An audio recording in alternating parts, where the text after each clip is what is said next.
네, 안녕하세요. 저희 지난 시간 이어가지고요. 결산 관련한 부분 오늘 조금 중점적으로 많이 나갈 거거든요. 그래서 결산이라고 하는 거는 제가 굉장히 중요하다라고 지난 시간에도 말씀을 드렸기 때문에 왜 중요한 건지 설명드리고 어떤 내용을 하게 될 건지 조금 더 상세하게 설명을 좀 드릴게요. 일단은 복습을 하고 저희가 진도를 나가봐야 되니까 교재는 35페이지부터 같이 좀 읽어보는 걸로 할게요. 일단은 회계라고 하는 것은요. 회계상 거래를 이해하는 것부터가 첫 번째다라고 했었어요.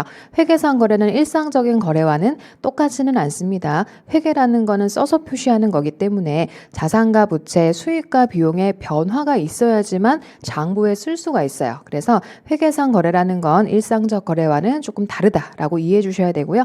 기본적으로 그냥 주문만 한 거, 계약서만 쓴 거 이런 것만 가지고는 회계상으로는 기록할 방법이 없다. 그에 비해 뭐 재해를 입었거나 또는 도난을 당했거나 이런 거를 현실적으로는 거래라고 부르진 않지만 회계상으로는 거래가 맞아요. 그죠? 도난당했다 또는 분실했다 이런 것들을 장부에다가 기장을 해주셔야 되기 때문에 회계상 거래는 그런 것들을 분별할 수 있는 게 첫 번째다. 그리고 회계상 거래는 잘 분석을 해보면 원인과 결과로 이루어져 있어요. 그래서 원인과 결과를 표시하기 위해서 두 군데다가 쓰죠. 한쪽은 차변, 한쪽은 대변이라고 부르고요. 이렇게 두 군데다가 기장을 하게 됩니다. 그런 거를 복식부기라고도 얘기 드렸고요. 그래서 거래는 분석을 해보니 차변 쪽이 바뀌면 대변도 함께 바뀌는 이중성을 띠고 있다라는 거고요. 그러다 보니까 차변과 대변은 금액이 일치하는 대차평균의 원리라는 것도 있었어요. 그래서 회계에서 굉장히 중요한 장부를 기장하는 방식이라고 했으니까요. 이 복식부기라는 걸 잘 이해해 주셔야 되겠고요. 그 다음에 시험에 가장 또 많이 나오는 것 중에 하나가 차변 쪽에 뭘 쓸 건지 대변 쪽에 뭘 쓸 건지 이 요소를 좀 보는 거죠. 그래서 차변 쪽에 쓰는 걸 차변 요소라고 부르고 대변 쪽에 쓰는 걸 대변 요소라고 부른다. 그런데 요거는 암기하시는 것보다는요. 기억을 좀 떠올려 보시면 좋아요. 재무상태표를 보시면 차변 쪽에 잔액이 남는 거는 자산이에요. 그래서 잔액이 남는 위치를 가지고 판단해 보시면 된다. 그래서 자산이 증가하는 것을 차변 요소 쪽에 써주셔야지 잔액이 차변 쪽에 남게 돼요. 그리고 자산이 감소하는 것은 다 반대쪽, 대변 쪽에 써주셔야지 잔액이 차변 쪽에 남아서 그대로 재무상태표를 만들 수 있는 거예요. 마찬가지로 대변에 잔액 남아야 되는 건 누구지? 라고 떠올려 보시면 부채와 자본이죠. 그래서 잔액의 위치를 가지고 증가를 유추를 해주시면 돼요. 이거를 다 외우시는 거는 어렵다. 증가가 어디 쓰이는지만 알면 나머지는 반대 칸으로 갈 거니까요. 증가로 공부하시는 게 가장 좋아요. 그래서 여기는 부채의 감소,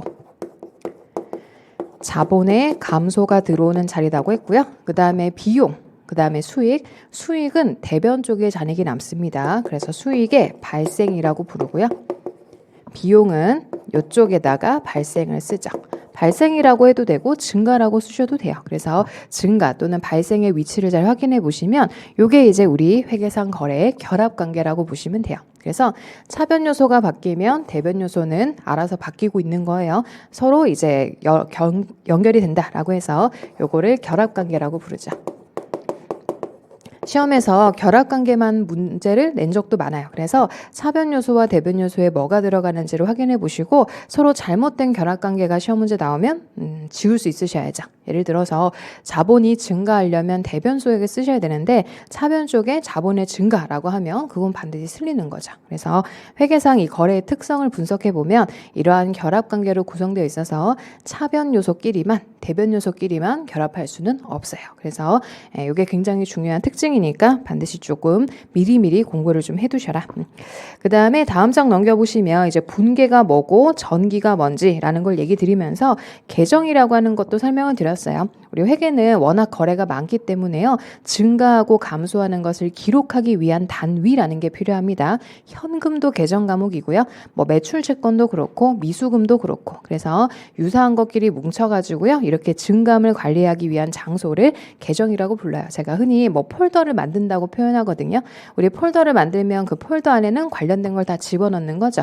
그렇게 생각하시면 계정이라는 것도 이해가 가능하실 거다. 다만 이 계정에는요 39페이지 보시면 재무상태표에 나오는 계정도 있고 포괄손익 계산서에 나오는 계정도 있다. 시험에 정말 매년 출제가 되는 파트예요.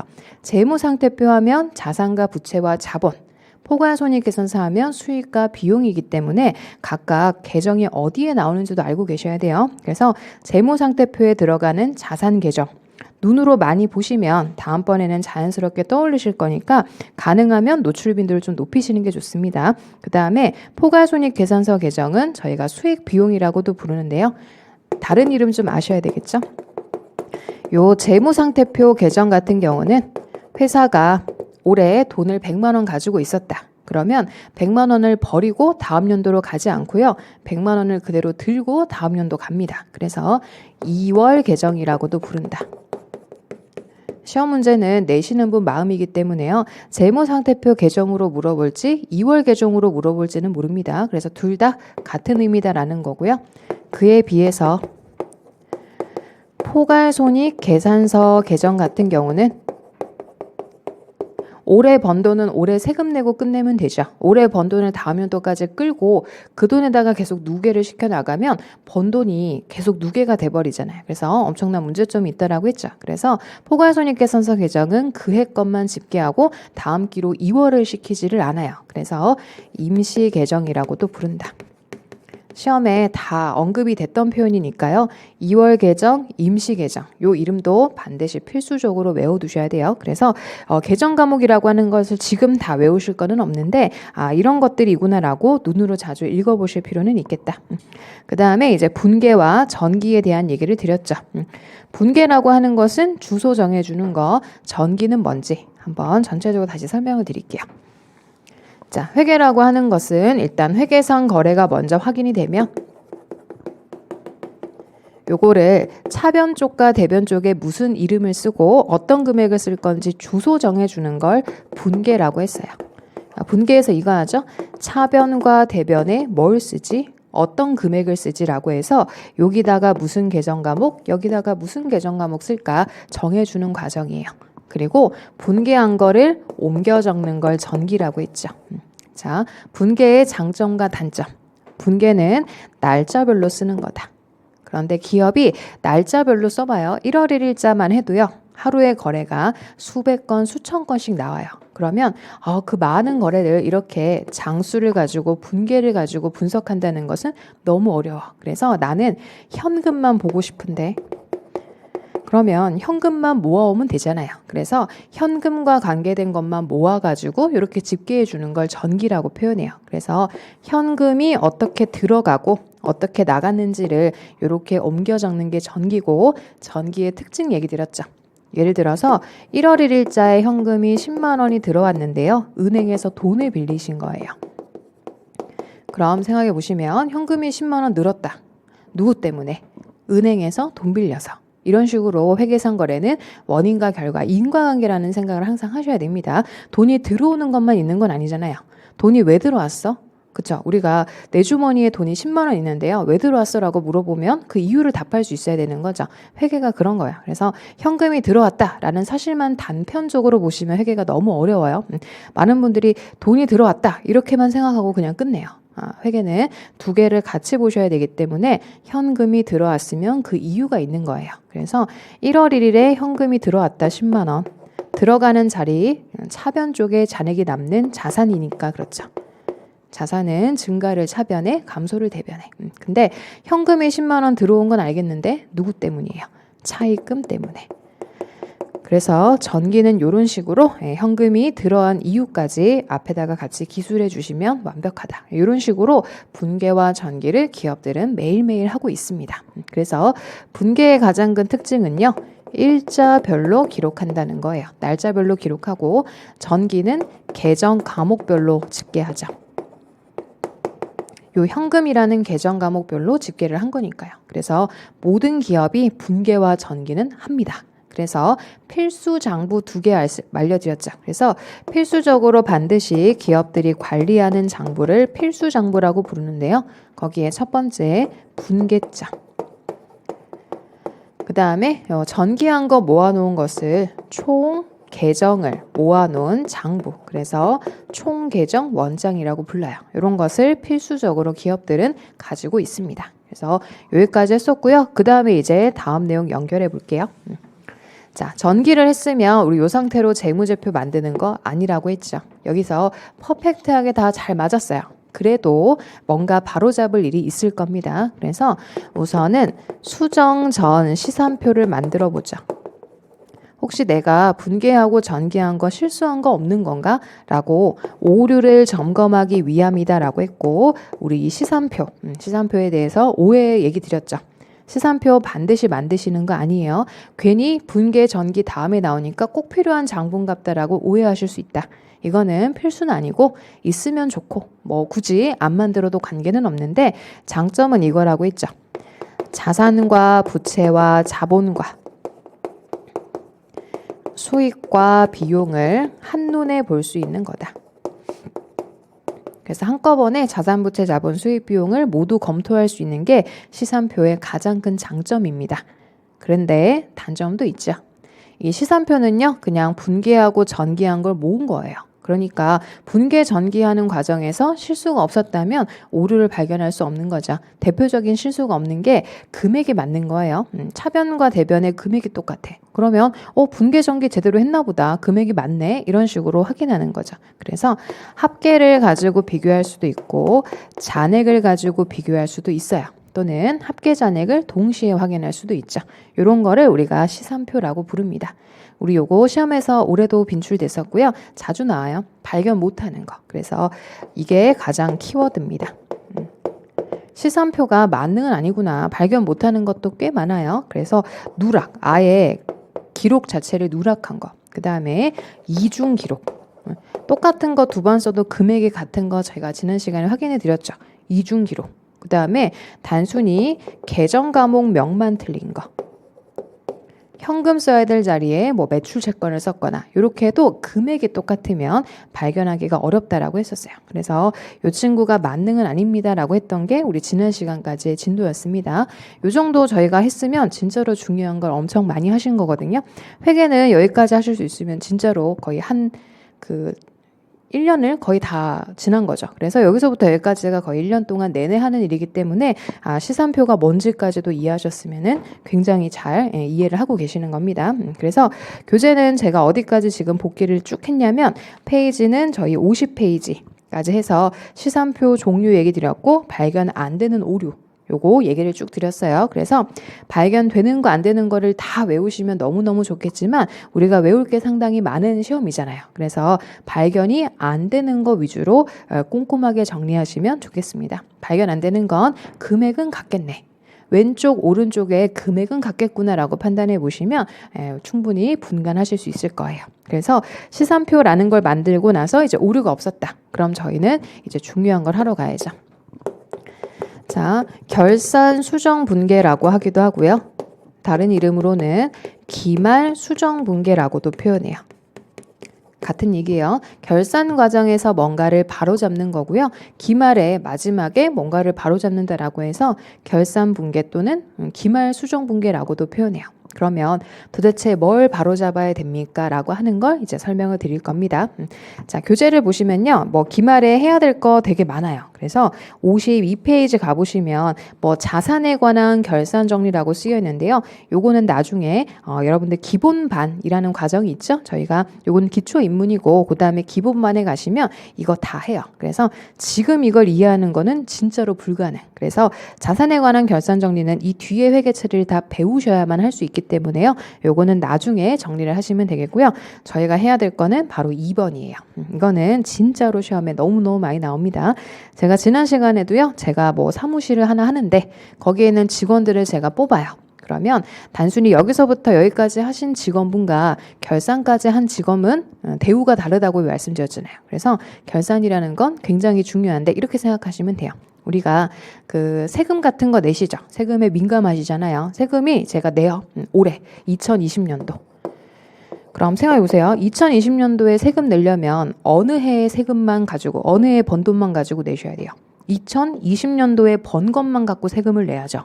예를 들어서 2021년도에 벌 돈을 제가 미리 받았을 수도 있죠. 일은 2021년도에 할 건데 돈은 먼저 받은 거예요. 그렇다고 받은 돈, 너 돈 다 받았으니까 이때 세금 내고 가. 라고 하면 좀 억울하지 않으시겠어요? 기업도 마찬가지예요.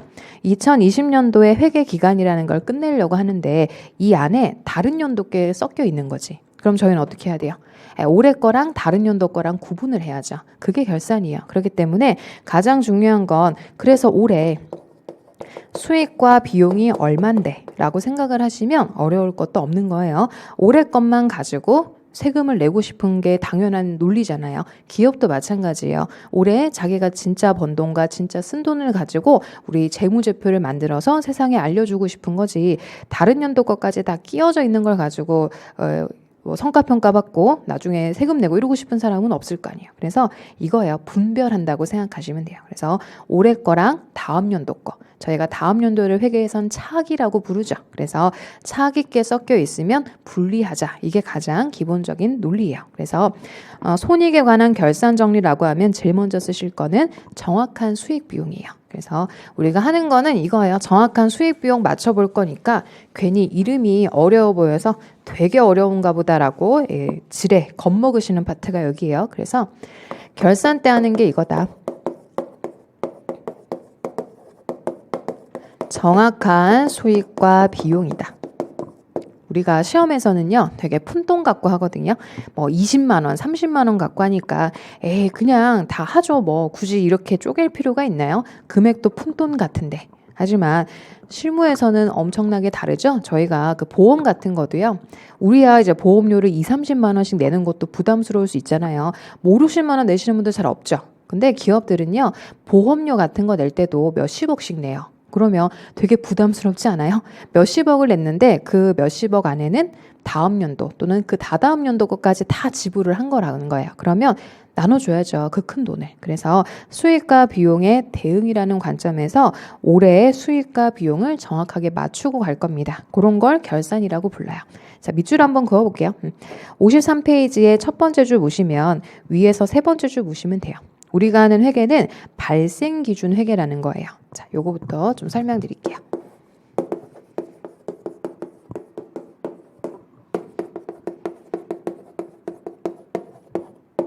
자, 현금주의랑 발생주의의 가장 큰 차이죠. 현금주의는 이름에도 쓰여 있죠. 현금이 유입이 되면요. 번 거예요. 돈 받았어? 그럼 수익이야. 이렇게 보는 거예요. 돈 나갔니? 그러면 비용이다. 이렇게 보는 게 현금주의예요. 돈 받았지? 그럼 수익이잖아. 너 돈 주머니에 있잖아. 또는 돈 나갔어? 그럼 쓴 거네? 라고 보는 게 기본적인 현금주의의 입장이에요. 근데 발생주의는 좀 달라요. 발생주의는 사건에 초점을 둬요. 한마디로 기록의 대상이 되는 사건이 발생을 하면 수익과 비용을 기재를 해요.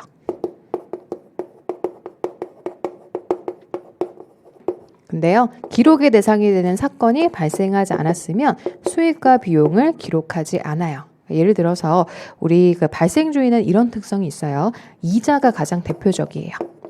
자, 이자를 한번 생각해 보세요. 저희가 은행에 가보면 이제 이자를 받을 수 있는 통장을 오픈을 하죠. 제가 연말에 예를 들어 올해 2020년도에 12월 1일자에 가서 은행에 가가지고 통장 하나를 오픈을 했어요. 그럼 통장이 이자를 매일매일 정산하는 통장도 있지만 대부분은 3개월에 한 번씩 예금 이자를 준대요. 3개월. 그러면 2020년도는요. 12월 1일자에 제가 은행에다가 1억이란 돈을 넣었어요. 예금을 주겠대요. 이자를 주겠대요. 그런데 3개월에 한 번씩 제 통장에 돈이 들어오는 거예요. 예금 이자로. 그런데 발생주의는 이래요. 너가 12월 1일자에 예금을 했고 이자는 원래 매일매일 발생하는 거거든요. 은행이 편의상 그냥 3개월에 한 번씩 드릴게요 라고 해서 저랑 합의한 거죠. 그러면 생각이 완전 다른 거예요. 우리 현금주의는요. 언제 수익 잡을까요? 2021년도 12월 말, 1월 말, 2월 말 하면 2월 말에 돈이 들어오겠죠. 그럼 얘는요. 2021년도에 수익 처리할 거예요. 이자가 그때 돈 받았으니까. 근데 발생주의는 달라요. 12월 1일부터 매일매일 이자는 생기고 있었다.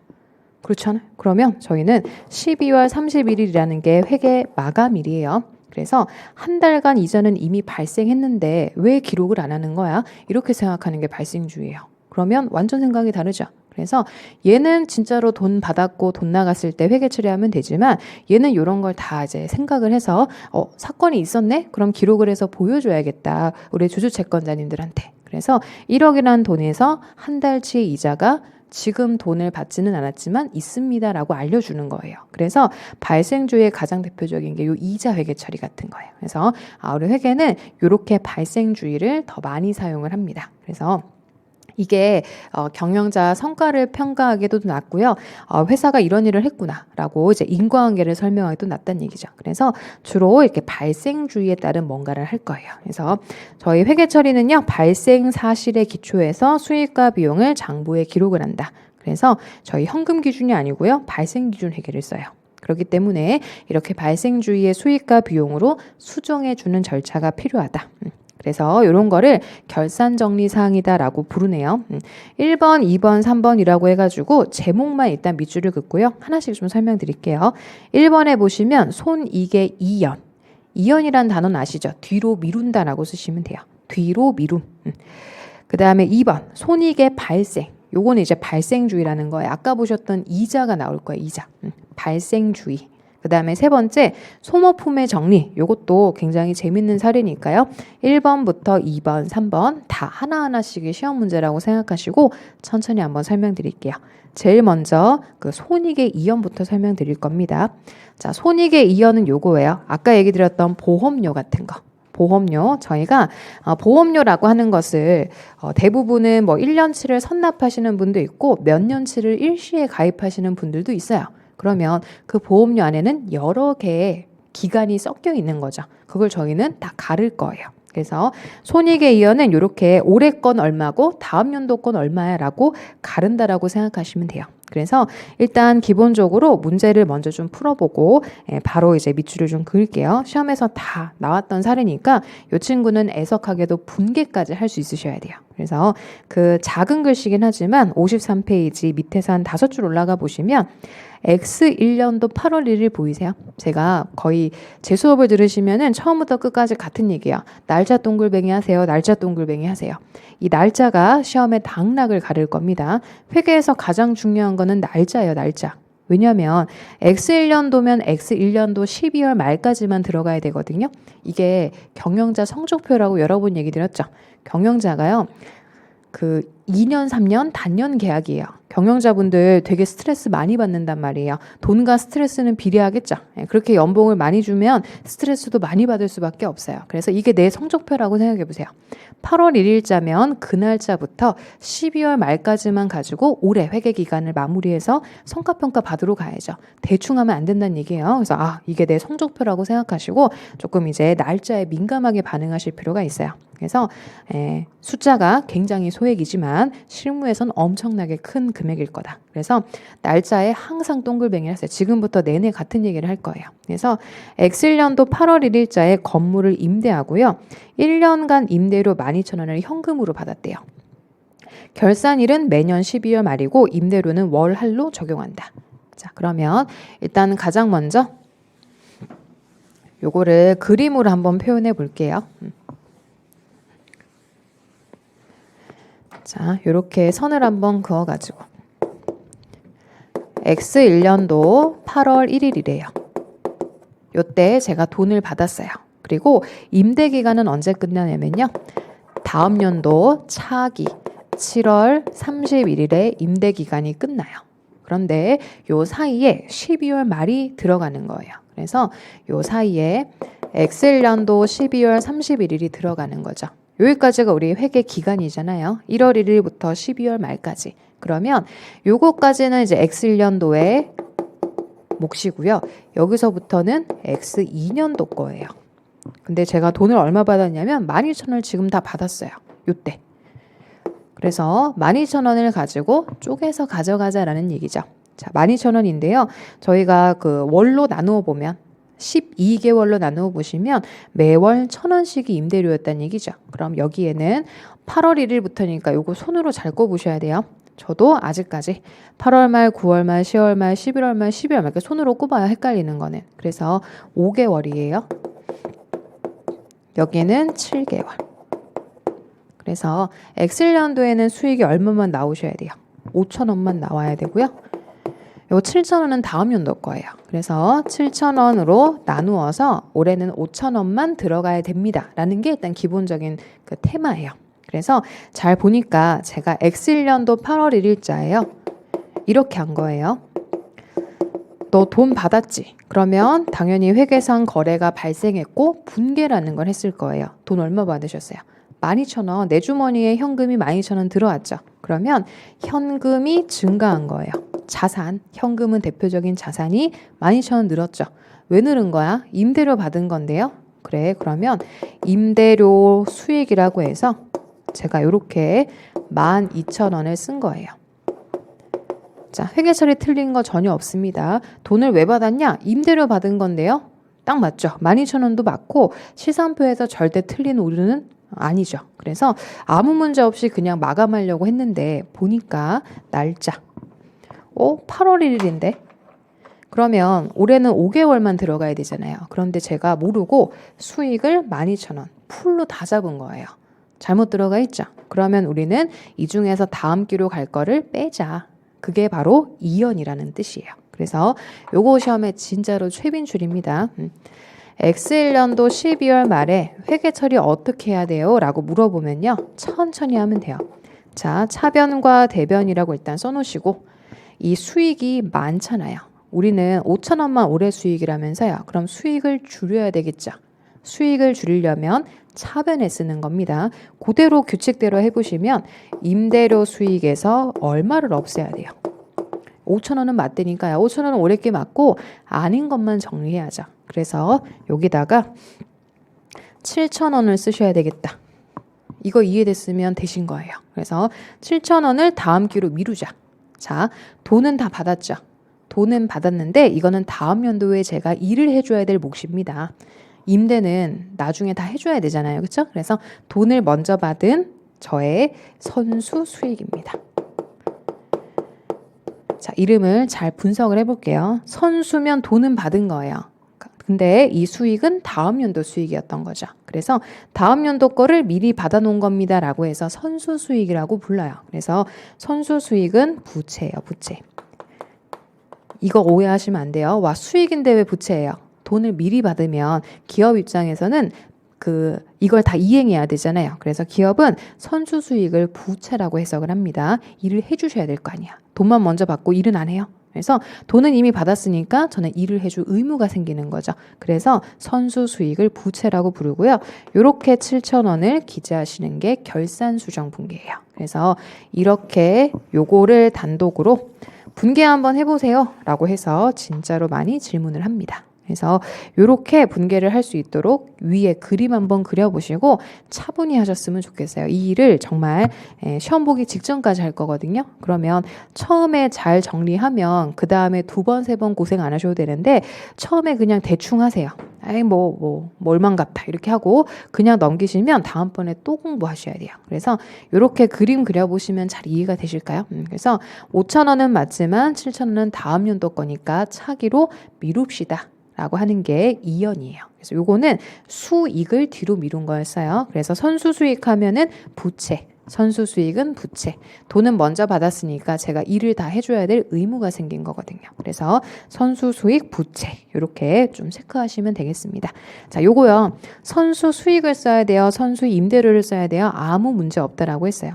수익은 그냥 전체 이름인 거고요. 구체적으로 임대료 때문이면 선수 임대료라고 쓰시면 되고요. 뭐 선수 급여, 뭐 선수 이자 이런 식으로 뒤에 이름은 알아서 잘 바꾸어서 넣어주시면 돼요. 그런데 뭐 선수 수익이라고 써도 전혀 시험에서 틀렸다고 하지 않으니까요. 구체적으로 임대료 때문이면 임대료라고 쓰시고 그냥 나는 전체 이름을 쓸게요 라고 하면 선수 수익 쓰셔도 전혀 문제 없어요. 그래서 선수 수익이라는 것은 이렇게 부채다. 돈 먼저 받았잖아요. 다음 기로 미뤄줘야죠. 그래서 요게 다음 연도는 이렇게 돼요. 제가 X2년도 7월 말이 되면 저 일 다 했죠. 이제 나는 빚에서 해방되는 거 아닌가요? 그동안에는 찝찝했는데 7월 말이 돼서 다 일을 마무리했으면 홀가분해지는 거죠. 그럼 그때 이렇게 하면 돼요. 다음 연도 7월 말이 되면 빚에서 해방되는 겁니다. 이제 빚 다 했어. 나 다 갚았으니까 이거 7,000원 없애고 임대료 수익을 잡을게요.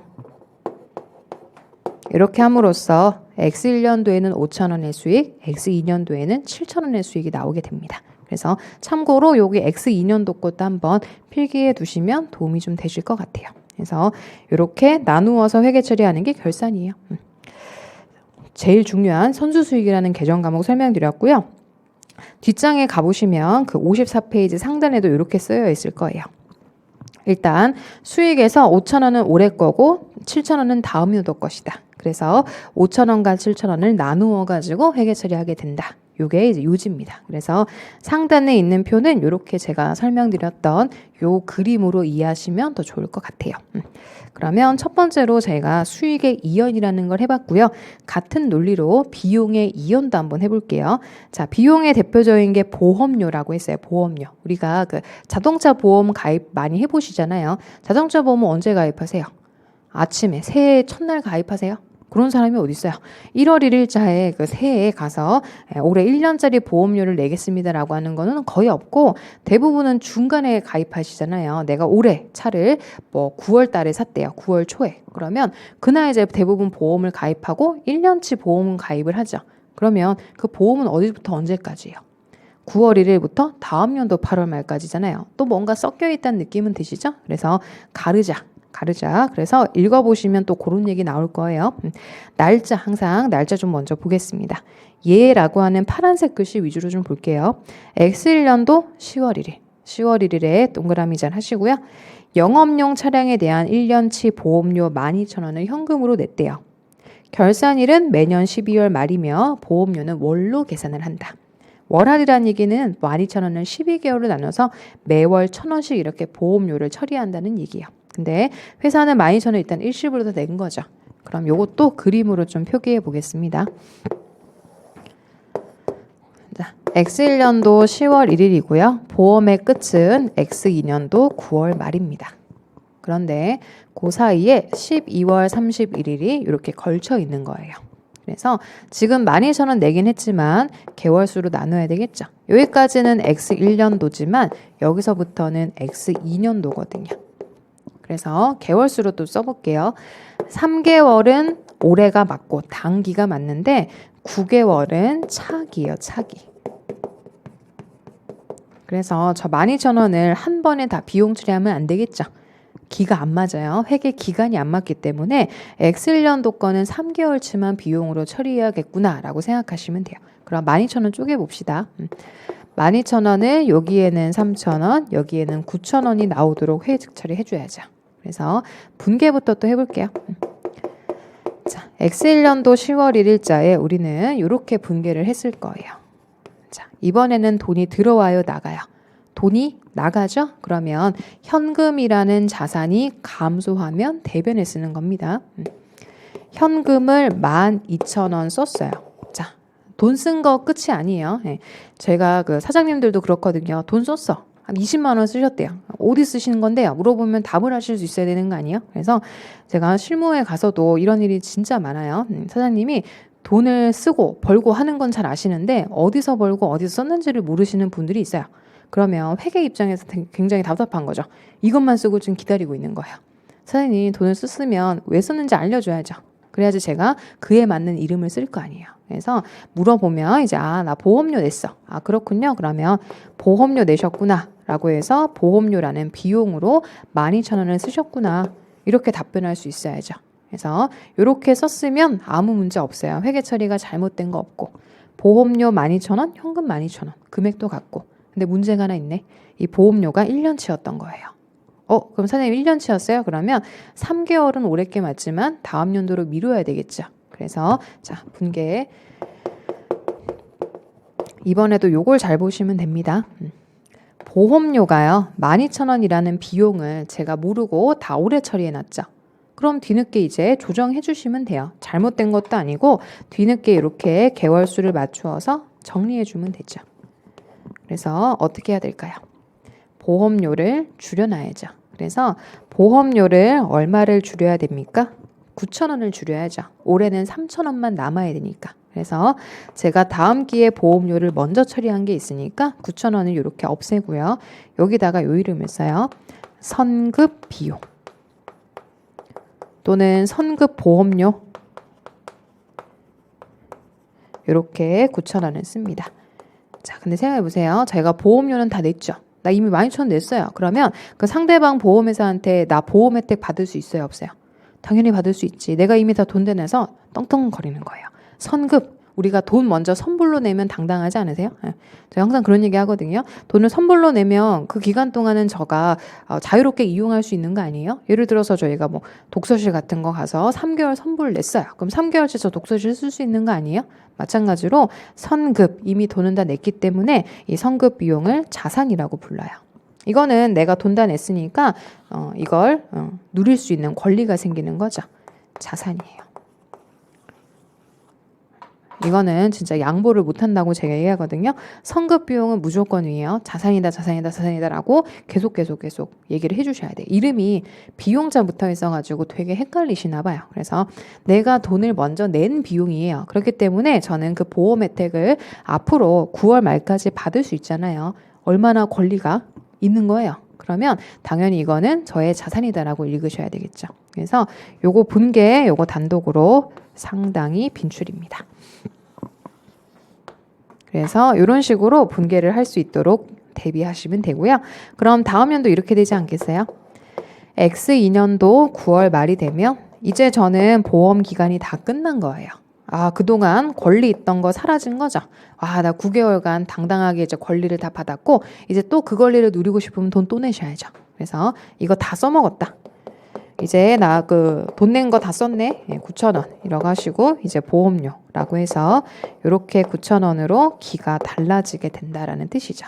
그래서 이런 식으로 분계를 하실 수 있으시면 돼요. 그래서 제가 너무 소액으로 해가지고 이게 별 감흥이 없어 보이실 건데 실무에서는 굉장히 큰 돈을 가지고 저희가 길을 쪼개가지고 해야 되기 때문에 이 결산하는 과정에서는 상당히 좀 시간과 노력이 많이 들어가는 파트예요. 그래서 요거 우리도 별표합시다. 자, 비용의 이연도 같은 얘기입니다. 주로 제일 많이 나오는 게 보험료예요. 거의 뭐 압도적으로 보험료가 최빈출입니다. 그래서 보험료를 저희가 대부분 기중에 가입하잖아요. 어느 사람이 아침 1월 1일자에 제일 첫 시간에 가서 보험 가입하겠습니다라고 하시는 분은 없죠.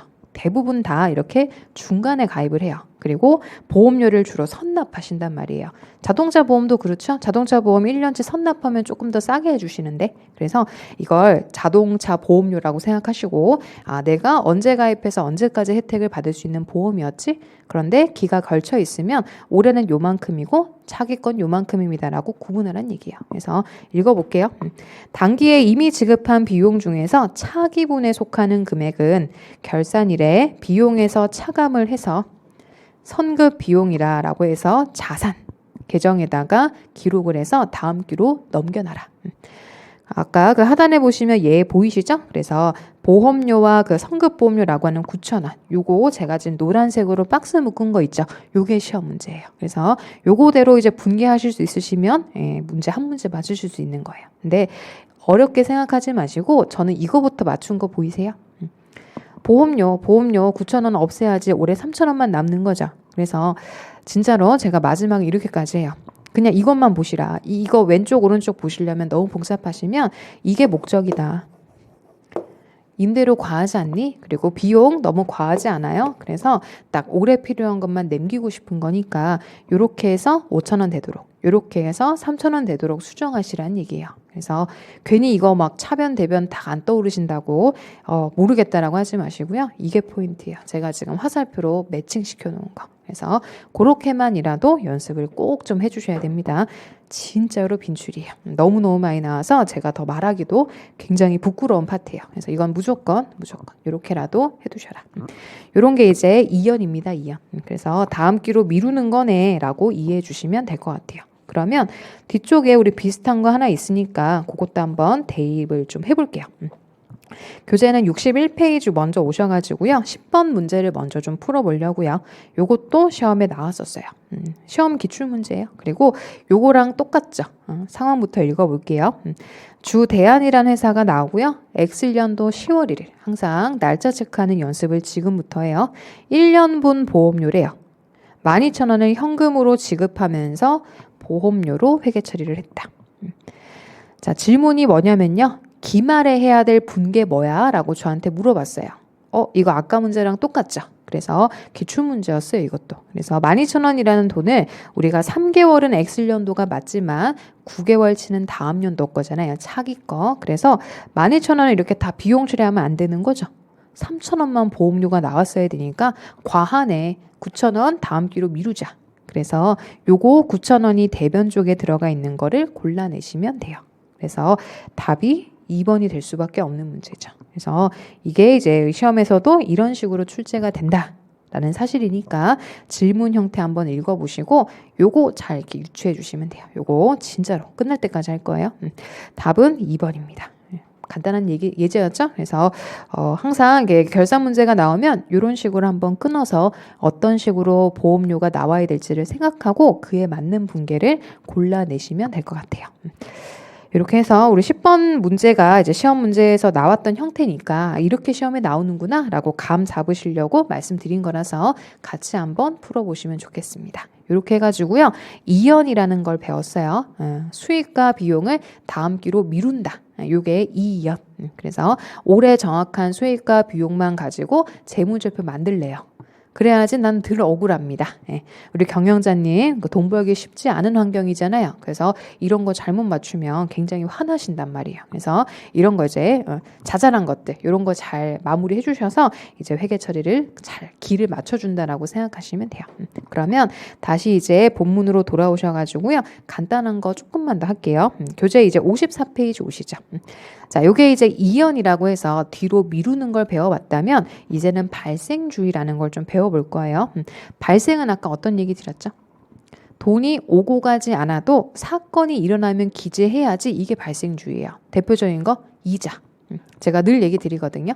발생해서 맨날 시험에 나오는 건 이자예요. 이자. 이자가 가장 쉽거든요. 우리가 은행 가가지고 돈 빌리시면 돈 받은 게 기뻐요. 돈 받고 문을 열고 나가자마자 저는 빚쟁이에요. 은행은 매일매일 카운팅을 합니다. 은행에서는 그렇잖아요. 은행에서는요, 돈을 빨리 갚는 걸 좋아하지 않아요. 왜요? 은행은 이자로 돈 버는 회사거든요. 그래서 은행에서는 그 조기에 상환하면 수수료까지 묻는 거 잘 아시죠? 그래서 은행에서 주택담보대출 같은 거 20년짜리로 가입을 하면 은행은 이런 생각하거든요. 쟤한테 20년간 이자를 이만큼 받을 수 있겠구나. 이자가 굉장히 기쁘죠. 상대방은 부담스러울지 모르지만. 그래서 우리는 문을 열고 나가자마자 빚쟁이에요. 이자는 매일매일 생기고 있는 거죠.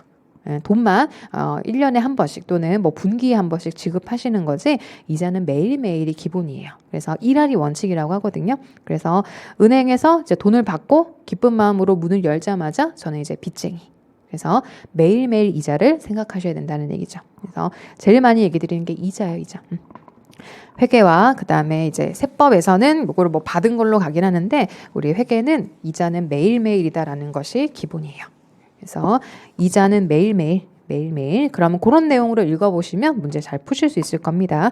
일단은 발생이라는 거에서는 첫 번째 케이스만 먼저 설명드릴게요. 자, 발생이라고 하는 건 아까 얘기 드린 것처럼 돈을 받거나 준 건 아니지만 일어나고 있는 사건은 기록하고 갑시다. 그래서 예제 요번에도 같이 좀 볼게요. 밑에서 한 10줄 정도 올라와 보시면 수익의 발생이란 단어가 보이실 거예요. 그래서 얘는 뭐냐면 그 예제 읽어보시면 바로 직관적으로 이해되세요. 날짜. X1년도 10월 1일자예요. 한국상사라는 회사에게 연 12% 동글뱅이에요. 그 다음에 현금 10만 원을 1년간 대여 꿔줬대요. 다만 결산일은 12월 말이고요. 이자는 또 매일매일 이자가 앞으로 오는 거 힘들잖아요. 옛날에 이거 아시죠? 저는 아직 잘 몰라요. 일수라는 거는 저는 뭐 일수 세대는 아니니까 그 시장에서 일수놀이 하시는 분 많죠. 예전에는 많았다고 그러더라고요. 일수 하시는 분이 뭐예요? 매일 이자를 받으러 오시는 분. 매일 그 가방 하나 들고 하루치 이자씩 받아가시는 분 있죠. 이런 게 일수잖아요. 그렇죠? 그런 것처럼 원래는 저희가 매일매일 이자를 받아야 되는데 그런 거 서로 번거롭잖아요. 매일 돈 10만 원 빌렸는데 나 오늘 이자 갚으러 왔다? 내일 또 오고 그 다음날 또 오고 하는 거 너무 번거롭잖아요. 그래서 알고 있으니까 1년에 나중에 원본 돌려줄 때 그때 한 번에 줘. 이런 거예요. 그래서 우리가 그림을 한번 그려보면 이렇습니다.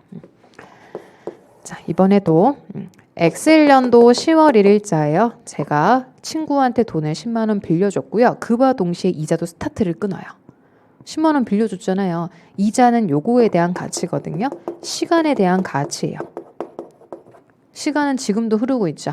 하루하루 매일매일 흘러가잖아요. 그래서 그 가치가 이자예요. 그래서 X2년도 9월 말에 원본과 이자를 한꺼번에 갚기로 했대요. 하지만 이자는 벌써 스타트를 끄는 거죠. 그래서 12월 말 기준으로 3개월치의 이자는 이미 발생을 한 거예요. 돈은 이때 받더라도. 그러면 저희 3개월치의 이자가 있었다라는 사실을 알려주고 가자라는 얘기입니다. 그래서 우리의 목적은 요거예요. 3개월치 이자 있어요 라고 보여주자. 그래서 이자는 이렇게 구하시면 됩니다. 제가 원본이 10만 원이었죠. 중요한 건 연이란 단어예요. 연 12%다. 자, 앞에 연자가 붙어 있으면요. 연은 12개월이죠. 자, 원래는요. 이렇게 해야 돼요. 365일 중에 일수. 이게 원칙이에요. 근데 저희 시험에서 10월 1일부터 12월 말까지 며칠이에요? 그거 손으로 세리다가 다 끝나거든요. 그래서 시험에서는 편의를 위해서 이렇게 안 하고 12개월 기준으로 경과된 월수로 구하자. 이런 걸 월할이라고 표현해요. 그래서 원칙은 1할입니다. 70 며칠 이렇게 해야 돼요. 73일 뭐 90 며칠. 근데 그렇게 하다 보면 날 새잖아요. 그러니까 회계에선 시험 문제를 편리하게 하기 위해서 개월수로 가요. 자, 12개월 중에 몇 개월이에요? 3개월. 이렇게 해서 12분의 3을 한다는 거를 월할로 계산한다라고 표현하는 거예요. 그래서 이렇게 되면 얼마인지를 구하실 수 있겠죠. 항상 계산기를 좀 써보세요. 10만 원이 원본이고요. 12% 이자 받기로 했지만 3개월이 지났으니까 3,000원치의 이자는 아직 돈을 받진 않았지만 있어요. 있는 거잖아요. 그래서 그거를 보여줍시다. 그래야지만 우리 이자가 이만큼 있다라는 거를 예측할 수 있는 거죠. 그래서 요거를 이제 12월 말에 보여주고 가자라는 거예요. 그러면 여기다가 한번 분개해 볼게요. 자, 날짜 정확하게 쓸게요. X1년도 12월 31일자에 가장 확실한 것부터 쓸게요. 이자 있다면서요. 이자 수익이 발생했다. 저 돈 꿔준 사람이니까 이자 수익이 3,000원 있습니다. 하지만 지금 돈 받으셨어요? 못 받으셨어요? 못 받았죠? 그런 거를 미수라고 불러요. 수, 받을 수, 미, 아직 못 받았다고요. 그래서 아직 못 받은 내 수익. 그거 나중에 돈 받아낼 수 있는 권리. 그래서 미수 수익을 자산이라고 얘기해요. 나 이만큼 돈 받을 권리 있잖아요. 그래서 여기다가 3,000원 이렇게 쓰시고요. 요거를 이제 12월 말에 잘 하고 가시면 돼요. 이게 이제 우리가 12월 말에 해야 될 회계처리입니다. 그쵸? 우리 3,000원 이때잖아요. 그래서 이거 얘기 안 해주면 모르잖아요. 이자가 몇 %인지 어떻게 알아요? 그래서 우리 회계쟁이들이 그걸 다 계산해서 알려줘야 돼요. 그러니까 우리 주주채권자님은 대여금만 보고 그게 이자가 몇 %인지 모를 거 아니에요. 그러니까 가기 전에 이거 얼른 12월 말에 보여주면 이자가 이만큼 있구나. 나중에 그 X2년도 9월 말에 이 돈 받겠구나 라고 예측을 할 수 있어야 되는 거죠. 그래서 이렇게 해주는 게 발생입니다. 발생. 이게 발생주의예요. 돈 받았을 때 하면 쉽겠죠. 근데 이 발생주의로 해야 경영자님이 잘했나 못했나를 성과평가하는 게 주주채권자의 일 아니세요? 주주채권자님들 하시는 일이 뭐예요? 요즘에 또 그 신문에서 뉴스 되게 많이 나오죠. 주주님들이 자기의 의견을 막 내기 시작하잖아요. 그래서 주주님의 의견에 따라서 회사의 방향이 좀 바뀌기도 하거든요. 그래서 주주채권자님이요 이런 걸 잘 이제 보고 잘했나 못했나를 판단하게 되는 거예요. 그래서 요것만 밑줄 좀 긋고요. 잠깐 쉬었다가 오른쪽 거 할게요. 자, 미수 수익이라는 게 요거죠. 미수 아직 돈을 못 받았지만 수익은 맞습니다라는 거예요. 그래서 미수 수익은 자산입니다. 자산, 나중에 돈 받을 수 있는 권리니까요. 그래서 회계는 발생주의다. 특별한 경우를 제외하고는요. 현금 흐름표를 빼곤 다 발생주의예요. 그래서 요런 발생이라는 항목에 좀 친숙해지셔야 될 것 같아요. 그래서 3,000원 있어요. 있잖아요. 진짜로. 아직 돈은 안 받았지만 있잖아. 3개월치가 지났네, 시간이. 그래서 시간 지난 거에 대한 가치를 설명을 하고 가셔야 되겠다. 이렇게 해서 미수이자라는 표현 설명을 드렸고요. 오른쪽에 있는 비용의 발생부터는 잠깐만 쉬었다가요. 요거 다 하고 뒤에 문제 여러 개 좀 풀어볼게요.